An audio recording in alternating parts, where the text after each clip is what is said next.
उपस्थित आपल्या सगळ्यांच्याच भगिनी, एक आदर्श माता, एक आदर्श सेविका लक्षाताई, पक्षामधले आपल्या सगळ्यांचे अध्यक्ष प्रशांत दादा, ज्यांच्या आमंत्रणाला मान देऊन आपण इथे स्वप्नील, त्रिंबक अण्णा, किशोर कांबळे, पल्लवीताई, सुहास उभे, कुशल, स्वरा माळी, भार्गव, शोभा ताई, व्यासपीठावरील उपस्थित बंधू, आज स्वप्नीलच्या आणि दुधाने बहिणींच्या प्रयत्नातून एक अतिशय सुंदर असा हा कार्यक्रम आज इथे होतोय. विचार करत होते मगासपासून तुमच्यामध्ये आपण प्रभू श्री रामांचा उल्लेख केला. जय श्री प्रेमाने सगळे म्हणता, पण मी जय श्री राम म्हणत नाही, मी मर्यादा पुरुषोत्तम राम म्हणते. प्रत्येक मर्यादा असते आणि त्या मर्यादेचा ह्या जगामधला आदर्श मर्यादा पुरुषोत्तम राम यांना आपण आदर्श म्हणून बघतो त्यांच्याकडे, आणि त्यांना केंद्रबिंदू ठेवून आज दुधाने वहिनींचं एक स्वप्न होतं, तो त्यांचा लेख पूर्ण करतोय. ही खरंच आपल्या सगळ्यांसाठी एक अभिमानाची गोष्ट आहे. आणि मी विचार करत होते बसल्या बसल्या की मर्यादा पुरुषोत्तम राम यांची धनुष्य बाणाचं नातं, आणि त्यानंतर अर्जुन, त्यानंतर छत्रपती शिवाजी महाराज, एकलव्य, की अशी किती उदाहरणं मी तुम्हाला देऊ ज्याच्यामध्ये या धनुष्य बाणाचं नातं.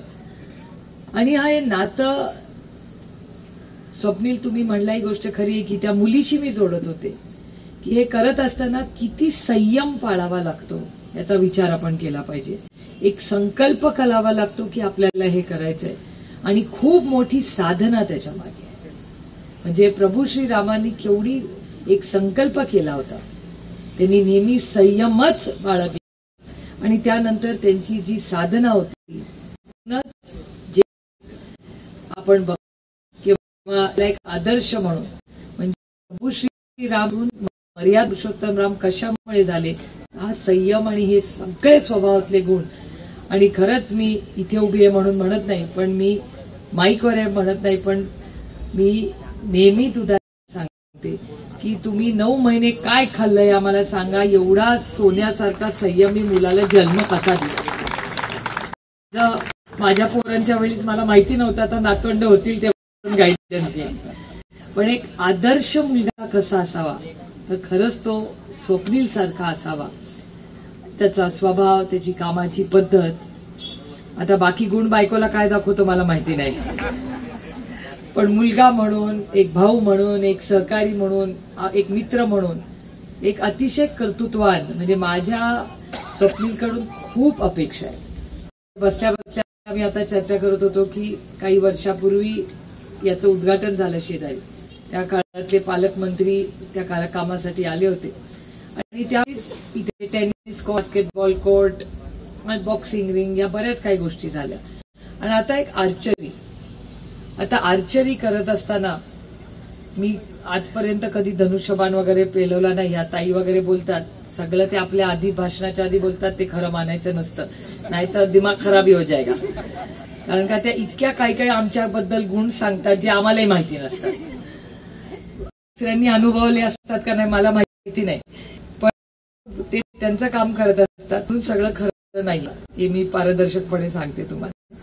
पण ही गोष्ट खरी आहे की प्रत्येकाला आयुष्यात ना कधी कधी हे पेलवावं लागतं. प्रत्येकाच्या आयुष्यात काय कर्तृत्वाने तुम्ही ते करता, जबाबदारीने करता, याची अनेक उदाहरणं मी तुम्हाला सांगू शकते.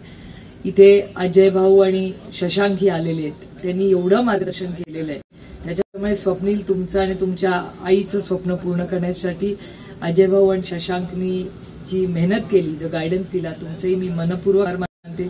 कारण का बालेवाडी हे एक इंटरनॅशनल जागा आहे. तसा एक छोटा प्रयोग इथे करून, हा छोटा प्रयोगून जास्त इंटरनॅशनल मुलं जात आहेत. आता स्वप्नील मला सांगत होते की 11 मुलं टेनिस नॅशनल्स खेळतात इथे. खरंच त्यांचं कौतुक केलं पाहिजे. नॅशनल्स खेळणं काही सोपं नाही. आमचे जरूर सरकारबरोबर मतभेद आहेत, पण आमचे मन चांगलं म्हणलं पाहिजे. माझे मित्र जरी वेगळ्या विचाराच्या पक्षात असले तरी किरण रिजिजूंचा मी आवर्जून, किरण रिजिजूंनी खेलो इंडिया सारखा एक वेगळा आणि चांगला उपक्रम आणि त्याच्यातून खूप टॅलेंट आणि खूप नवीन मुलं आणि मुली त्यांना स्पोर्ट्स करायची संधी मिळाली.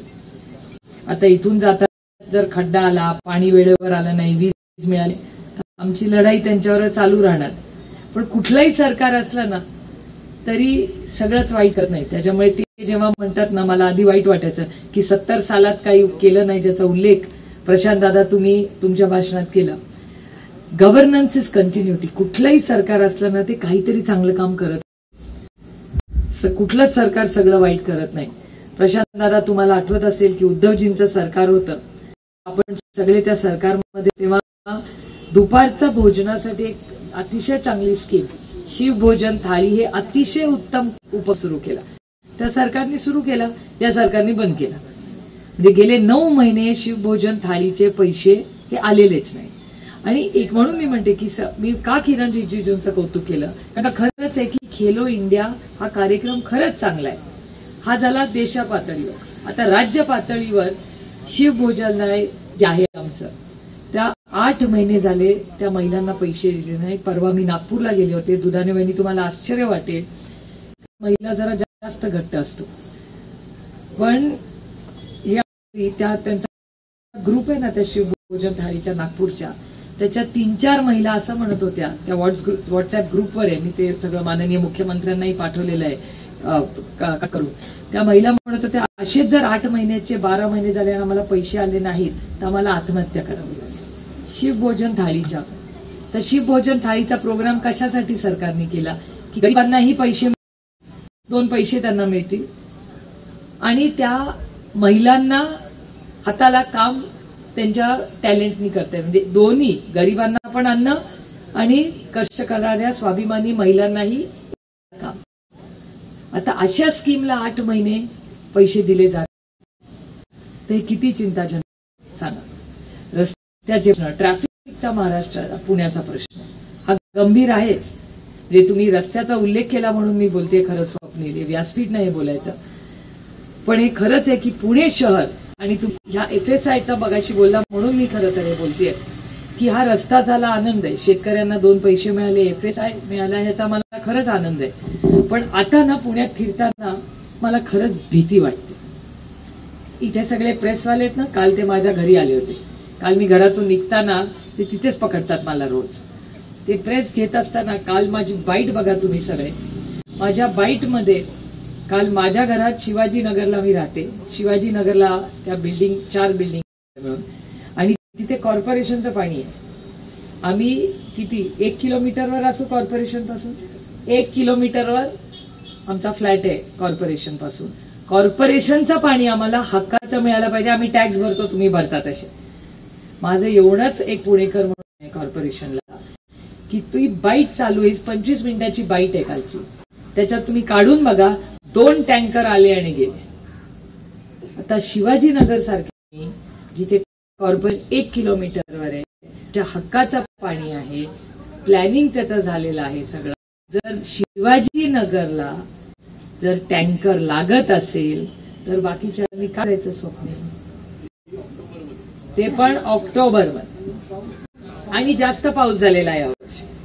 तुम्ही विचार करून सांगा. हा विषय मी राजकीय म्हणून करत नाही, मी खूप विचारपूर्वक मांडते, कारण का मी त्या प्रश्नाची उत्तरं शोधते. FSI मिळाला, सगळ्यांना घरं मिळाली वगैरे, मान्य आहे मला पूर्ण, पण कोणी विचार केलाय का की आहे त्या पुणेकरांना ना रस्ते पुरतायत, ना पाणी पुरतंय, ना कचरा उचलला जातोय, ना वीज मिळते 24 तास. मग हे सगळं होत ना, जर हे प्रश्न असतील तर एका मेट्रोने आपले सगळे प्रश्न सुटणार आहेत का? सुटत असतील तर आनंद आहे. माननीय मुख्यमंत्री यांचं पुण्यावर आजकाल विशेष प्रेम आहे, मला आनंद वाटतोय. राज्याचे मुख्यमंत्री साधारण 1-2 वेळा महिन्यातून यायचे. आता आजचे मुख्यमंत्री आठवड्याला 2 वेळा तरी पुण्यात येतात. या आठवड्यात 3 वेळा आहे. ही चांगली गोष्ट आहे. याचा अर्थ आपलं पुन्हा हवं असं काही गैर नाही. या चांगल्याच गोष्टी असतात ना, त्याच हव्यात असतात. पण या राज्याचे मुख्यमंत्री जर 3 वेळा पुण्यात, तर माझी माननीय मुख्यमंत्र्यांना हात जोडून विनंती आहे, कार्यक्रम करा, तुमच्या पक्षाचे करा, काही आमचं म्हणणं नाही. तुमची इलेक्शनची तयारी असेल, पण एक जम्बो मीटिंग, एक दर आठवड्याला आल्यावर एक मीटिंग सगळ्या अधिकाऱ्यांना बोलून आमच्या पुण्याचा ट्रॅफिक कसा सोडवायचा आहे याची एकच मीटिंग आठवड्याला घ्या. बाकी आमचं काही तुमच्याकडे मागणं नाही. एक मीटिंग ट्रॅफिकची घ्या, त्याच्यानंतर पाण्याच्या नियोजनाची घ्या, कचऱ्याचा आढावा घ्या, आणि चौथा सगळ्यात महत्वाचा आपला विषय की तुम्ही 2 वेळा येता, याचं स्वागत आहे आम्हाला. सुरक्षितता असते. तुम्ही महाराष्ट्राचे माननीय मुख्यमंत्री आहात. तुमची सुरक्षितता ही आमच्या सगळ्यांपेक्षा महत्वाची आहे, मान्य करतो आम्ही. पण आमच्या लेकरांची ही सुरक्षितता ही महत्वाची आहे. आणि ती नैतिक जबाबदारी ह्या राज्याचे मुख्यमंत्री म्हणून ही तुमची आहे. तुम्ही आमचे मायबाप सरकार आहात. त्याच्यामुळे मायबाप सरकारनी जर माननीय मुख्यमंत्री जर ह्या गावात शहरात 2 वेळा येत आहेत, तर ह्या शहरामध्ये क्राईम कसा वाढतोय. स्वप्नील, आमच्या पोरी जेव्हा बाहेर जातात तेव्हा अंगावर कोणी धावून येतोय, चेन स्नॅचिंग होतंय, कोयता गँग फिरतीये, मुलींवर अन्याय होत आहेत, ड्रग्जवाला ज्याचं पासपोर्ट आहे तो इथून पळून जातो. सगळं सांगा, या राज्यात असं होतं कसं. पुणे हे शिक्षणाचं माहेर. आज या राज्याचे, या देशाचे रक्षामंत्री पुण्याला आले. रक्षामंत्र्यांचा कार्यक्रम आहे मध्ये. आज दिवसभर त्यांचा सत्कार आहे. आज रक्षामंत्री येणार आहेत. आता ते आलेले असताना लोक पुण्यामध्ये काय येतात. आता रक्षामंत्रीजी पण सिम्बायसिसच्या कार्यक्रम आणि आमची डिफेन्सची कमिटी अशा 2 कार्यक्रम आहेत. म्हणजे शिक्षणाचा माहेर घर आहे म्हणून पुण्याला येतात. तुम्ही पुण्यात राहायला का आला. की चांगली शाळा, चांगली नोकरी, चांगलं लाईफस्टाईल मिळावं म्हणून. पण आज तशी पुण्याची परिस्थिती झाली का. परवा मी बानेरवरून रोहितच्या घरी जेवायला गेले. रोहितला मी सांगितलं, आता आत्याला इथून पुढे जेवायला नाही बोलवायचं, नाश्त्याला नाही तर झोपायला. दिवसभर शक्यच नाहीये तुझ्या घरी येणं. कारण का माझ्या घरून रोहित पवारच्या घरी जायला हडपसरला सगळ्या पवार 1.5 तास लागला. पूर्ण 1.5. अण्णा आणि मी एकत्रच होतो. मुलीच्या कार्यक्रमातून मी निघाले, 1.5 तास लागला ताई तुमच्याकडून जायला. बाकीची माझी फॅमिली जी बानेरवरनं माझे काका वगैरे त्यांना फक्त 2.5 तास लागले. माझ्यापेक्षा 15 मिनिटं जास्त. त्याच्यामुळे मला तरी माझे तर 15 मिनिटं वाचले. 7 वाजताच्या कार्यक्रमाला 4:15 वाजता प्रताप पवार निघाले. 7 वाजता पोहोचले हडपसरला. तर आता आम्ही रोहितला सांगितलं, येऊ, नाश्ता करू, मॉर्निंग वॉक करून तुझ्याकडे आम्ही घरी जाऊ, पण दिवसभर बोलू नको बाबा, दुपारी जेवायला किंवा संध्याकाळी. कारण तुम्ही विचार करा. आणि हा प्रॉब्लेम तिथला नाहीये, ह्याच्याकडे पण काही वेगळा नाही. हिंजवडीला पण मला तोच प्रॉब्लेम. हिंजवडीला आम्ही महिन्यातून एक पालकमंत्री 2 गेले. त्याच्यानंतर आपल्याकडे वारज्याला आहे, वारज्याचा आपला तर पुढे दीपक बेलकरेंकडे जाऊन प्रॉब्लेम झाला. तो सोडवला तर पुढे जाऊन कात्रजला प्रॉब्लेम झाला. म्हणजे कुठूनही निघालं तरी 1-1 तास माणूस. आणि आपल्याला पण आता सहन करायची सवय लागली. ओरडा करून सांगणार कुणाला. आणि मेट्रो झाल्यापासून खरंच ट्रॅफिक रिलीफ झालाय का, ह्याचा पण एक डेटा ड्रिव्हन आपल्याला केलं पाहिजे ना. त्याच्यामुळे माझी महाराष्ट्राच्या माननीय मुख्यमंत्र्यांना विनंती आहे की तुम्ही जरूर या, तुमचं स्वागत आहे. पण तुम्ही येत असताना पुन्हा म्युनिसिपल कॉर्पोरेशन हे केंद्रबिंदू न ठेवता आमचा पुणेकर नागरिक केंद्रबिंदू ठेवून काहीतरी सोल्युशन काढा. कारण का तुमच्या हातात सत्ता आहे. तुम्ही एवढी लढला, एवढी सत्ता तुम्हाला आमच्या भगिनींनी दिली, सगळ्यांनी विश्वासाच्या नात्याने मतदान केलं. तर दिस इज टाइम टू डिलिव्हर.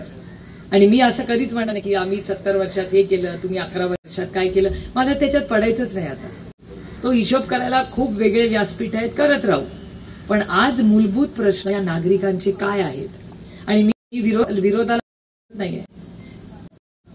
आम्ही जर कॉर्पोरेशन मध्ये केलं, आपल्याला आठवत असेल सचिन, तुम्ही इथे बसलाय, प्रशांत दादा, दुधाणे वहिनी, आपण सगळे एकत्र असताना, आपलं सरकार असताना किती ब्रिज बांधले पुण्यामध्ये. आणि ह्यांच्या काळात किती बांधले गेले. आपल्या काळात 16 झाले, ह्यांच्या काळात 3च झाले. आपल्याकडे ही जी आता हा रस्ता आपल्याच काळातला असेल ना. म्हणजे माझं काय म्हणणं आहे की तुम्ही माझा ज्या समाजातला तेढ किंवा कटुता ज्याचा उल्लेख प्रशांत दादांनी केला, कारण का प्रशांत दादा स्वतः अस्वस्थ आहे. आपण कधी जाताना परवा एका आमदारांचं भाषण ऐकलं, मला गंमत वाटली त्या भाषणाची. मला आश्चर्य वाटले की 21व्या शतकात आपण चंद्रावर माणूस चाललाय, एवढं मोठं AI आणि तंत्रज्ञान, आणि हे आपल्याला जाती जाती हे ह्याच्याकडून विकत घेऊ नको, हे फक्त विकत जातीपातीचा प्रश्न नाहीये, हे संविधानाच्या विरोधात आहे. आणि हा देश कुठल्या सत्तेमधल्या आमदाराच्या मनमर्जीने चालणार नाही. हा देश हा फक्त आणि फक्त भारतरत्न डॉक्टर बाबासाहेब आंबेडकरांच्या संविधानाने चालणार आहे. आणि मला खूप प्रांजळपणे, मला भेटले नाहीत आमदार, माझा काय फार संपर्क येत नाही त्यांच्याशी, पण प्रशांत दादा मला त्या आमदाराला 3 प्रश्न विचारायचे. त्यांनी काय सांगितलं की फक्त एका समाजाच्या लोकांकडूनच घ्या दिवाळीचं सामान, बाकी कुणाकडून घेऊ नका. मग मला तुम्हाला प्रशांत दादा विचारायचंय, घरी जाऊन वहिनींना प्रश्न विचारा की जर तुम्ही दुसऱ्या कुठल्याच समाजाकडून काही घेणार नाही, मग टाटाचं मीठ विकत नाही घेणार का? नाही, मला प्रश्न विचारायचा हा. ब्रिटानियाचं कंपनी आहे ना, ब्रिटानियाचं बिस्किट नाही खाणार का तुम्ही आज नंतर? ब्रिटानियाचे मालक कोण आहेत? वाडिया आहेत. वाडिया कोण आहेत? पारशी आहेत. टाटा समूहाचे मालक टाटा आहेत, ते पारशी आहेत. त्यानंतर कोविडच्या काळात तुम्ही प्रशांत दादा सगळे प्रयोग तुमच्या मतदारसंघात झाले. पुनावाल्यांचं म्हणजे कोविड आला तेव्हा तुम्हाला जात धर्म नाही आठवला, तेव्हा सिरम इन्स्टिट्यूटचं इंजेक्शन चालत होतं ना, कोण होते ते? कोण आहेत? त्यानंतर सिप्लाची गोळी इथे बरेच जण घेत असतील, ज्येष्ठ नागरिक आहे. सिप्लाच्या गोळ्या औषधं घेतो ना आपण, तेव्हा आपण जात धर्म बघतो का? सिप्ला कंपनीच्या मालकाचं नाव काय आहे? युकू हमीद त्याचं नाव आहे. म्हणून तुम्ही सिप्लाचे नाही घेणार का? सांगा ना मला. आपण सिप्लाची औषधं नाही घ्यायची. आपण टाटा मोटर्स मध्ये आपले करोडो लोक काम करतात. पिंपरी चिंचवड कुणामुळे चालतं? टाटामुळे चालतं का नाही? अँसेलरीज असतात, सप्लायर्स असतात. ही वीज आहे ना, वीज, तो कोळसा कोणाचा आहे? टाटांचा आहे. मग तुम्ही जमशेदपूरचा प्लांट बंद करणार का? नको आम्हाला. असं होत नाही. आणि मला दुर्दैव असं वाटतं की सत्तेमधले लोक नवीन पिढीचे आमदार असे बोलायला लागले, तर या नवीन पिढीच्या मुलांना काय संस्कार करणार तुम्ही? इथे आपण भारतीय डिव्हर्सिटी इज आवर स्ट्रेंथ असं चालू असताना तुम्ही असे म्हणजे कधी ध्यानी मनी मला वाटलंही नसतं की मी 21व्या शतकात मला असं भाषण कधी करावं लागेल ज्याचा टाटांचा उल्लेख मला करावा लागेल, पुनावालांचा करावा लागेल, युकू हमीदांचा करावा लागेल. किती हे मोठे होऊन आहेत बिझनेसमॅन. कधी विचार तरी आपल्या मनात तरी आलंय का? आपल्याला वाटतं आपल्याला टाटांचा सगळ्यात जास्त अभिमान आपल्याला आहे. टाटा समूह या देशात 1 नंबरचा मोठा ग्रुप जो आहे, जो टाटा समूह आहे. विश्वासार्हता म्हणजे टाटा. कधी विचार केलाय ते हिंदू पारशी आहेत का मुस्लिम आहेत? टाटा भारतीय आहे. आणि ही प्रवृत्ती आहे, ही प्रवृत्ती आपण सगळ्यांनी कुठेतरी मोडून काढली पाहिजे. आणि त्याच्यासाठी आपल्याला कितीही यांच्या प्रवृत्तीशी लढाई करावी लागेल, ती करू. पण भारताच्या ऐक्यासाठी आपण एक झालंच पाहिजे आणि ही प्रवृत्ती मोडून काढलीच पाहिजे. कुठूनही काही येणार. कोणीतरी हे बोललं पाहिजे. लोकांना भीती वाटते, आपण कसं बोलायचं? अरे आम्ही का नाही बोलायचं? खरं बोलायला काय प्रॉब्लेम आहे? मी स्वतः रामकृष्ण हरी आहे. माझ्या पांडुरंगावर प्रचंड प्रेम. ते माझं आणि माझ्या पांडुरंगाचं नातं आहे. आणि माझं आणि माझ्या पांडुरंगाचं नातं माझ्या उंबरठ्याच्या आत. कारण का ते फक्त मोबाईल आणि व्हायरल आणि काय त्याला म्हणतात रील साठी नाहीये. माझी निष्ठा, माझ्या अंतःकरणात माझा पांडुरंग आहे. आणि हे दुर्दैव आहे की आज ज्या पद्धतीने समाजामध्ये तेढ निर्माण करण्यासाठी सत्तेतले लोक आज जे करतायत ना, हे देशासाठी आणि तुमच्या आणि माझ्या मुलांसाठी हे चिंताजनक आहे. अशी दगडफेक व्हायला लागल्या. हे येतात माझ्याच लोकसभा मतदारसंघात तुमच्या आशीर्वादाने 4थ्यांदा खासदार झाले. दौंडला आलेले लोक प्रशांत दादा भाषणं केली, तिथे भाषणं केली, दगडफेक झाली. मी जाहीरपणे राहुल कुलचे आभार मानते. राहुल कुल वेगळ्या विचाराच्या पक्षात काम करतात, पण मी राहुल कुलांना फोन केला, राहुल काय करायचं हे चांगलं नाही. राहुल म्हणला ताई तुम्ही येऊ नका, आपण दोघं मिळून दौंडमध्ये शांतता राहील, कारण का दौंडमध्ये जर अशी पाटस यवतला गवत झाली तर इन्व्हेस्टमेंट्स येत नाहीत, गरीब माणसाचं नुकसान येतं. जाळली सत्याकरांची घरं जाळली जात नाहीत, गरीब माणसांची जी दुकानं असतात ना, तो 12 बलुतेदार असतो, तो लोन घेऊन EMI भरत असतो, त्यांची दुकानं जाळली जातात. हे कुठे, हे अजिबात आपण सहन करायचं नाही. तुम्ही पण बघा, मी पण बघतो, राहुल कुल आणि मी न बोलून अतिशय प्रेमाने आम्ही तो विषय संपवून टाकला. आणि ह्याचं क्रेडिट राहुललाही दिलं पाहिजे, कारण का राहुलनीही समंजसपणा त्यावेळेस दाखवला. आता हे बाहेरून येणार, शेजारच्या जिल्ह्यातून मतदारसंघात येणार, इथे जाळपोळ होणार, भाषण करून निघून जाणार, नुकसान कुणाचं होणार, आपलं होणार. प्रवृत्तीला आपण रिजेक्ट केलं पाहिजे आणि हा मेसेज गेला पाहिजे की हे महाराष्ट्र सहन करणार नाही. आणि महाराष्ट्राच्या माननीय मुख्यमंत्र्यांना विनंती, खूप लढू हो, लढाई तो होती रहेगी, राजकीय लढाई होती रहे, मतभेद हे असलेच पाहिजे, पण मनभेद असता कामा नये जितके इतके टोकाचे होतील की एवढी कटता होऊन आपल्या राज्याचं त्याचं हित जपण्याची आज नैतिक जबाबदारी महाराष्ट्राच्या माननीय मुख्यमंत्र्यांवर आहे. आणि ते पुण्यावर येत आहेत, पण त्यांनी हे वाचाळवीर आवरले पाहिजेत अशी माझी विनंती आहे त्यांना. ज्या ज्या पक्षातला कुठलाही नेता आपल्या ऐक्याला जर गडबड करत असेल, आपल्या तेढ निर्माण करत असेल, ह्याच्यावर आपण सगळ्यांनी मिळून एक समाज म्हणून त्याच्या विरोधात उभं राहायला पाहिजे. महात्मा गांधींनी उभं आयुष्य त्यांचं दिलं. आज आपण जो मोकळा श्वास घेतो तो त्यांच्या मोठ्या कर्तृत्वाने आणि लढाईमुळे. आज ती आपल्याला दुसऱ्याच्या हातात ती ताकद द्यायची नाहीये. भारताचा स्वाभिमान आहोत आपण. तुम्ही मर्यादा पुरुषोत्तम रामाचं नाव घेत असाल ना, तर नैतिक जबाबदारी तुमची आणि माझी जास्त आहे. आपली मर्यादा ही आपल्याला माहिती असली पाहिजे. मर्यादाच्या बाहेर जाता कामा नये. 14 वर्ष वनवासात बसू, पण आपल्या आई वडिलांनी सांगितलेल्या संस्काराच्या बाहेर जाणार नाही. हे प्रभू श्रीरामांचं, म्हणून ते मर्यादा पुरुषोत्तम राम. त्यामुळे आपण एक समाज म्हणून या गोष्टीचा जरूर विचार करा. आणि आज मी आवर्जून एका व्यक्तीचा उल्लेख करेन, त्या म्हणजे सुषमा स्वराज. सुषमाताईंचे आणि माझे मतभेद राजकीय जरूर असतील, पण मी प्रभू श्रीराम त्यांच्यामुळे म्हणत नाही, मर्यादा पुरुषोत्तम राम ही त्यांच्यामुळे म्हणते. आणि त्या भाषणात पार्लमेंटमध्ये म्हणायच्या मर्यादा पुरुषोत्तम राम. मी एकदा जाऊन त्यांना म्हणलं सुषमाजी तुम्ही प्रभू श्रीराम नाही म्हणत, मर्यादा पुरुषोत्तम राम कसं म्हणता? त्याच्यावर त्यांनी मला समजून सांगितलं की सुप्रिया, नुसतं जय श्रीराम म्हणण्यापेक्षा मर्यादा, त्याच्या मागचा जो विचार आहे तोही आपण लोकांपर्यंत पोहोचवला पाहिजे. म्हणून मीही मर्यादा पुरुषोत्तम रामच म्हणते. आणि हा स्वप्नीली अप्रतिम उपक्रम केला. आणि इथे काय क्वालिटीचा वगैरे प्रॉब्लेमच नसतो, कारण का राज्यात टक्केवारी असेल, पण ह्या प्रभागात टक्केवारी नाही. आणि मला खूप जड अंतःकरणाने मी हे बोलते, स्वप्नील, ह्या वेळेस तुमच्या सगळ्या नवीन पिढीवर खूप जबाबदारी. सत्ता येईल जाईल, कामं होतील नाही येईल, लाल दिवे येतील जातील, कोई मायने नाही रखता.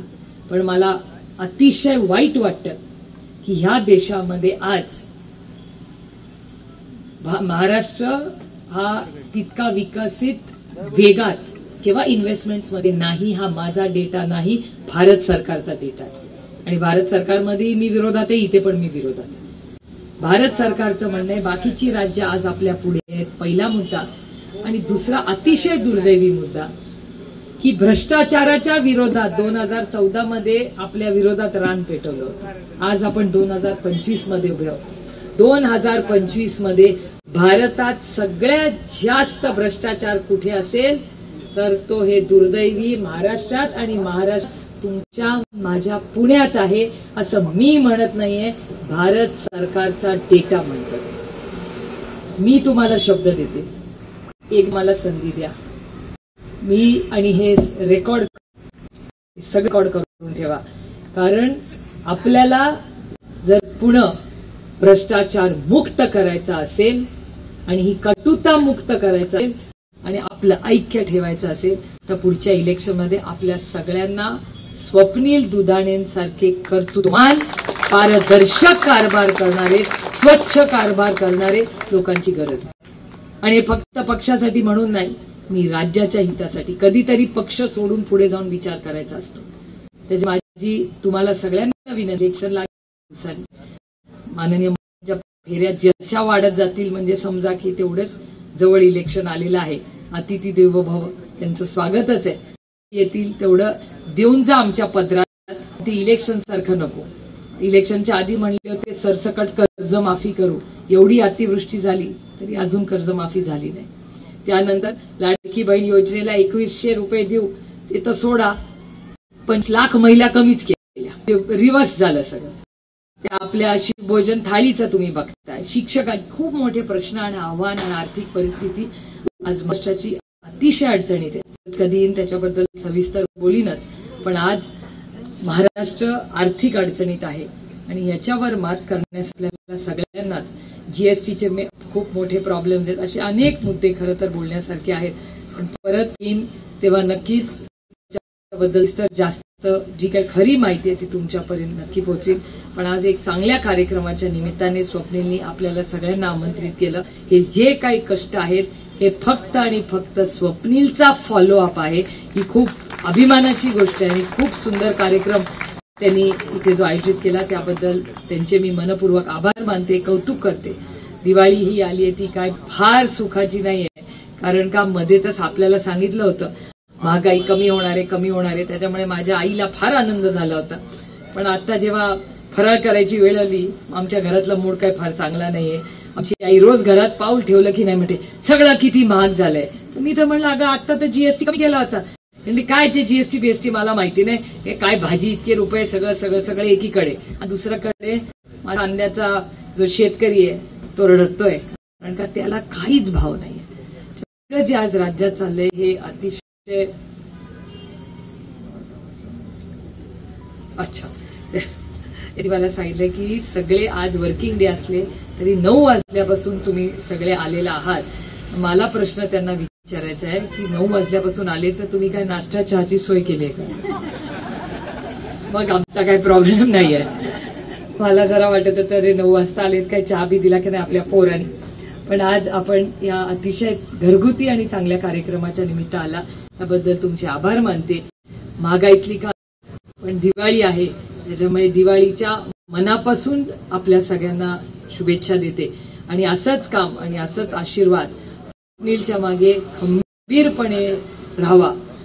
आणि कौतुक असेल तर थाप, आणि तुम्हाला या लेखाचा कान पकडायचाही अधिकार आहे. आपल्या घरचा हा मुलगा आहे, तो अधिकार तुम्हाला आहे. त्यामुळे खरंच स्वप्नील, तुमचं कितीही कौतुक केलं तरी कमीच आहे. पण एक कर्तृत्ववान नगरसेवक, पुणेकर आणि एक लेख आहात, याचा मला सार्थ अभिमान. आपण एकत्र काम करू हे माझं भाग्य की अशा चांगल्या लोकांबरोबर काम करायची संधी सगळ्यांनी मला.